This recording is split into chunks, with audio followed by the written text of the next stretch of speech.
Let's return to This Week in America. Here's your host, Rick Bratton. Welcome back, everybody, coast to coast. This Week in America, Tapestry, a medieval tale of curses, crowns, and courage, introduces a wonderful world of dragons, knights, and powerful wizards through a poetic narrative. As imagined by author Jerry Smith, this world comes alive through a poetic narrative that follows the story of a gentle princess and a reluctant hero. They wind their way through a maze of lies, jealousy, and madness in search of truth, justice, and honor. Fortified with courage and stealth, they find the strength and perseverance to overcome the death, darkness, and destruction unleashed upon their land by an evil, power-hungry mage and a scheming sorceress.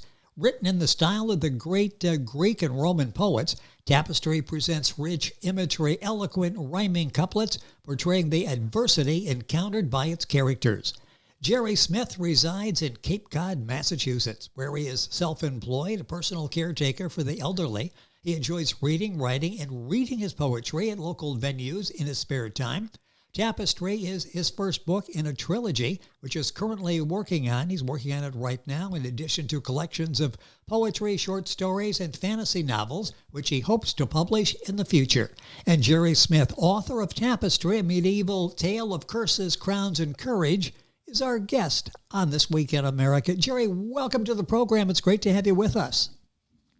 Thank you, Rick. It's a pleasure to be here. What a great world you've created in this book, Tapestry, and I love the book cover as well. And I'll give you the information as we go through the program on Jerry's website and where you can get copies of the book for yourself. Where did this idea come from? What was the inspiration for writing Tapestry? Well, I have always enjoyed fantasy from J.R. Tolkien, Terry Brooks, and poetry from my earliest exposure reading Shakespearean sonnets to Robert Frost. And just one day I just thought of like Homer and Ovid and the great Roman and Greek poets of the time and how they wrote these wonderful tales. And I thought, well, I give a shot at doing a modern one. I love fantasy and I love poetry, and let's combine it. Well, and you've done that so well. Talk about that, the writing style, because this is, I would think would be very difficult to do. It flows from when you do it. Is this a natural talent? Has it come to you naturally to write in this style? Believe it or not, it actually does. It's kind of surprising, even surprising to myself. I have this movie running in my head, and then the words just flow out of me when I put pen to paper. And when I finish it, I go back and I look at it and I count my syllables to make sure I have exactly enough and the rhymes and they don't repeat. I find that 90% of the time I don't have to make any corrections. Boy, that's amazing. That's a gift. It's so intimidating to me just to write a regular sentence, but to do it as you do takes so much talent and creativity. And Jerry Smith is our guest on the program. The book is Tapestry. Jerry's website is jerrythepoetsmith.com. Very simple. Book available at all the usual places. GlobalSummitHouse.com is a great place to buy the book. We'll have all this up on our website, thisweekinamerica.us. How did you come up with the title for the book?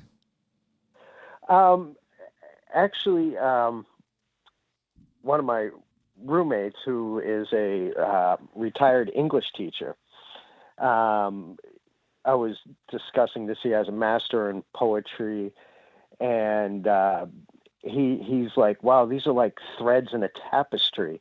And it's like, that's perfect because it fits the medieval theme and everything. And he says every line is an exquisite thread that paints this beautiful picture. And thus that's how it came about.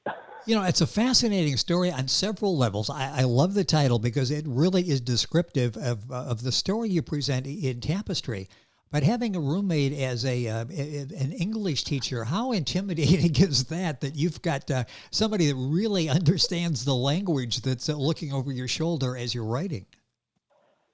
Well, it's actually really funny because he seems he's amazed at when I write, and he always goes over and looks at what I have written, and he's absolutely impressed and blown away by my talent.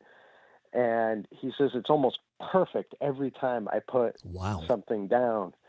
And he's never seen anyone write like me, and he's in awe of me, and I'm like, that's great. English was never my strong subject in school. I mean, it was one of my worst, and yet, to have someone like that, to tell you something, Yes. it humbles me very quickly.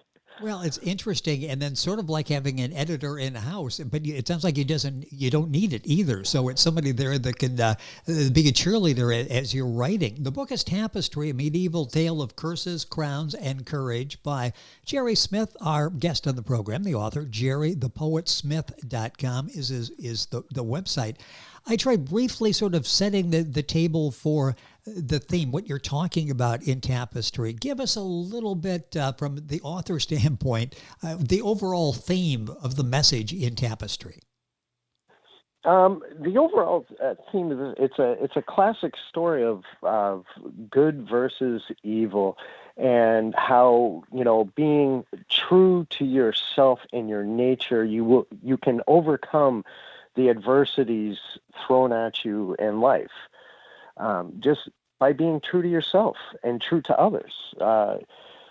It's a wonderful story, and poetry allows you to have that freedom to express yourself within it. Is that why one of the reasons you chose this style to write was the freedom that you have? And when you're talented as you are, and you're able to tell the story in this fashion, it really, it's different than just reading words and sentences, isn't it? It has a lot more power. Yes, it's kind of like in those days they would gather news and everything through the bards and through the minstrels, and not only did they have to get that news, but they had to make it entertaining to hold people's attention. So they would embellish and they would put it to songs. And, poetry was a big part of it in order to get that rhythm with the music. I mentioned in the beginning that you read at local venues, have been doing it for some time. Is that part of the reason you do that? Is you sort of got this captured audience in front of you, and you need to hold their attention just like you do in writing the story. Is that part of it, sort of an extension of what you're doing in writing? Yes, it is. I love to, perform the piece as well. It's not just, getting up and reading words from a book. You have to put the emotion into what you're reading. And when you do that, I see, on the faces of my audience, whether I'm doing it at a school or at a local senior center, just everyone's engaged and hanging on my every word, and how I put my emotion into it. I can see the emotions within their face, from the highs, the lows, the sads. It brings me great joy to see that I could actually touch someone emotionally with my words. And that's a separate talent as well, performing. You see a lot of writers, and they're in a situation where they need to read a little bit of their work, and it's boring, and they plod through it, and it's almost like they've never seen the work before. They're intimidated by the audience. It sounds like you thrive on that. You were really able to get feedback from them, and it sounds like it's a great high to be able to do this, to reach out to the audience like that with your talent. It is. It's wonderful. It's like an actor up on stage performing, and for me, it's just me and my words, and being able to get those words across and actually touch the people and get interest, their interest and their their feedbacks, and I always end whenever I perform the piece, with questions and answers afterwards. And regardless if they're, 10, 11, 12 years old, to if they're, 60 and have led a full, well-educated life, it doesn't matter their background. The questions they ask me are very intelligent, very meaningful, and it brings me great joy to see that I've actually triggered their minds. They're actually thinking. And emotionally, go ahead, finish. I'm sorry. Yeah, and their own imagination is triggered, and their emotions are opened and felt. And I'm sure as you look out, you probably see maybe 5 faces, let's say, in front of you, and maybe each sort of getting a different interpretation of the story and what you're telling, and it touches them differently. It has to be such a powerful way to perform the message. The book we're talking about, Tapestry, A Medieval Tale of Curses, Crowns, and Courage by Jerry Smith, his website, jerrythepoetsmith.com. You find the book at the usual places, including globalsummithouse.com. And the book marketed by Global Summit House, a publishing and marketing company that caters to the author's needs. I want to talk about the process in writing this. With Tapestry, we've got a little bit of the background where this idea came from. How long did it take to develop the storyline, perfected, and then get it published? How long a process was that for you? Oh, from my initial thought when I put, pen to paper and first started writing to having it first published, took me 13 months. Interesting. How many times did you have to go back and maybe rework it? It sounds like you don't do that a lot. If your roommate is correct, the English teacher, you pretty well nail it. Very rarely do I have to go back and rework. When I have the idea for the particular section that I write, it just flows out. One of the longest sections in Tapestry is about 100 lines. Encounter in the Forest with the subsection, the Silver Dragon. I started writing that at 7 o'clock at night, and when the sun rose at 7 o'clock the next morning, I had finished it, and I didn't even realize that it was night, and I didn't even sleep. And that section, when I showed my roommate, who's the English teacher, couldn't believe how much I wrote and how perfect it was. He had no corrections in it. He couldn't find any, and he read it 5 times to make sure he didn't miss anything. Just to see if he can find something, just so Jerry is humbled here a little bit. I'm going to find something. It couldn't find anything. Oh, yes. Oh, he humbles me when I speak and I say the wrong tense or use the wrong word. He's first to correct me, and I absolutely enjoy that because that makes me a better speaker and a better writer. And it also keeps me grounded. Hey, I'm not perfect. I do make mistakes. I might be better than some, but I'm not better than some. I'm just me, and I'm doing the best that I can. Well, and that is, you're doing very well. The book is Tapestry, Medieval Tale of Curses, Crowns, and Courage. I mentioned the first of a trilogy. Did this start off as a trilogy, or did you decide along the way that I'd like to continue this? I've got more stories to tell.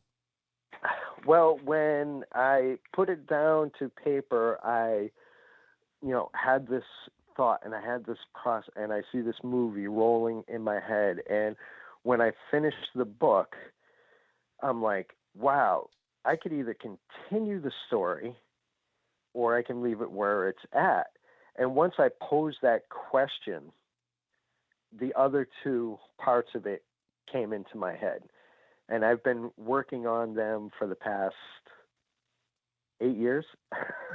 Okay. Simultaneously. I've been writing both trilogies at the same time because I have to make sure, and this is the most difficult part, is that I connect everything with the first book and it has that continuity of flow. Yes. Now, when do you think those will be available? Oh, gosh. No pressure. I don't mean to pin you down here, but sometime soon, maybe. Well, the second book I'm about halfway through, and the third book I'm about a third of the way through. So I'm hoping within a year or so, I would have both complete and ready to be published. So, a half a year, that's a couple all-nighters. I see this coming maybe sometime in the fall this year that we can get together and chat about the second in the trilogy, the Tapestry trilogy. What do you hope the readers gain from the book? The book obviously is a very pleasurable read and enjoyable read, but there's a message there as well. What do you hope the takeaway is? Well, for me, my greatest hope for this book is that it inspires people to imagine and explore, and to see the way poetry was written as opposed to the way poetry is written today. Yes. To become creative, to have that creative spark, to look at life differently. Every day I can see something that inspires me to write, whether it's a stormy, rainy day or a beautiful, bright, sunny day. Just from the people you encounter to the sense you smell when you walk outside your door in the morning. It's just... Well, go ahead, Rick. Yeah, I don't want to interrupt there, but when you said that, it's one thing so impressive to me. Poets, I think, see the world a little differently than the rest of us. And I think that's what you were saying. Things that we would normally take for granted, you sort of cherish, embellish. Yes. I mean, I enjoy every moment, everything that I see, whether it's good or bad, whether I feel great joy or great sadness from it. It all, is part of me and is Yes. who I am. And I put pen to paper and relate it. And, William Shakespeare had said, as the duty to poets is, we write what we feel and not what we ought to say. Interesting. And, well, yes. And that's what true poets do. We write our feelings. Not necessarily it might be the right thing to say, but it's our feelings. It's how we feel, whether it's good or bad, whether it's happy or sad. We write how we feel, and that's how poets connect with people, is through the emotions, because, we all feel. To some degree, we all feel. Yes. And when the poet can touch that person and get them to feel, that's when they're successful. And then suddenly we're looking at life a little bit differently too, because of something Jerry Smith or other poets, something, a nerve that they touched, an emotion that they sparked in us. Time is going by so quickly. Tapestry, a medieval tale of Curses, Crowns, and Courage. Book at Jerry's website, jerrythepoetsmith.com, globalsummonhouse.com, and the usual places. I hate to ask this, but as a poet, is there any particular part of the book that's your favorite? Something that you really, really go back and read that and go, wow, I hit that one out of the ballpark. I like this. Yeah, there's a section early on in the book called The Black Army. And that shows, the atrocities of, war and death, in the feeling. It's very powerful, and it also has my feelings about war. I do not like combat. I do not like, people dying, in wars that I see needlessly, because it's the diplomats that have failed. Yes. When communication breaks down and someone's life has to be sacrificed. But I do not, place that blame upon the soldier that has to put their life on the line. I thank servicemen and women every day I meet them for their sacrifice that they make for us to enjoy our freedom. I don't agree in the war, and I blame the leaders that lead to that conflict and not the soldiers, which is, a way I wish people would look at it. My father was around the time of Vietnam, even though we served in the Coast Guard, but he lost a lot of his classmates to Vietnam. And when those vets came back, they weren't treated with a hero's welcome. They were vilified. Yes. And it wasn't their fault. It was, the politicians. We couldn't come to a diplomatic solution that could have saved lives. Yes.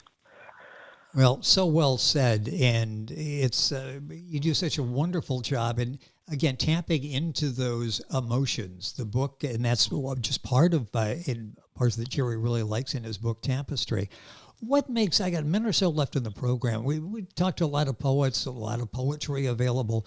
I really feel this book is unique. Why do you think Tapestry is different from many of the others?